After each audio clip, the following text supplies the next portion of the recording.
മുട്ടൂസ പുഴുക്കടി എന്ന് പറഞ്ഞാൽ പുഴു കടിക്കുന്നതാണോ മുട്ടൂസ? നീ ഇതും ചോദിച്ചു പറന്ന് പോകുമെന്നും വേണ്ടടി. പുഴുക്കടി എന്ന് പറഞ്ഞാൽ പുഴു കടിക്കുന്നതല്ല. അതേ, പുഴുക്കടി എന്ന് പറഞ്ഞാൽ വട്ടത്തിൽ ചൊറിഞ്ഞ് തൊലി പോയി ഇരിക്കും. അതിനും പുഴുക്കടി എന്ന് പറയും. ഇങ്ങനെയൊക്കെ വരുന്നതൊക്കെ പുഴുക്കടിയാണ്. അതിനെന്നാ മരുന്ന്? ഓ, നീ അവിടെ ഇരുന്ന് കേൾക്കുന്നുണ്ടോ? ഞാൻ പറഞ്ഞേക്കാവേ, നീ കേട്ടോണം. നവസാരം തേനിൽ ചാലിച്ച് പുരട്ടുക. പച്ചമഞ്ഞൾ ആറ്റുതകരയുടെ ഇലയിൽ സമൻ അരച്ച് അല്പം ചുണ്ണാമ്പ് ചേർത്ത് പുരട്ടുക. പെട്രോളും അതിലിരട്ടി തേങ്ങാപ്പാലും ചേർത്ത് പുരട്ടുക. കാട്ടുതകരയിലെ ഉപ്പും ചേർത്ത് പുളിച്ച മോരിലരച്ച് തേക്കുക. തുളസിയില തിരുമ്മി അതല്ലെങ്കിൽ തുളസിയുടെ നീര് എടുത്തിട്ട് ചെറുനാരങ്ങ നീരും ചേർത്ത് തേക്കുക.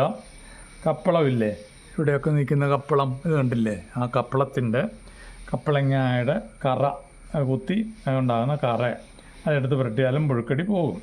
പിന്നെ വെട്ടുപാലത്തേലും തേച്ചാലും പോകുടി. പിന്നെ വേപ്പിലയും പച്ചമഞ്ഞളും കൂടി അരച്ചിടുക. ഇതൊക്കെ പുഴുക്കടി പോകാനുള്ള മരുന്നുകളാണ്. നീ ചെന്ന് ചെയ്തോ.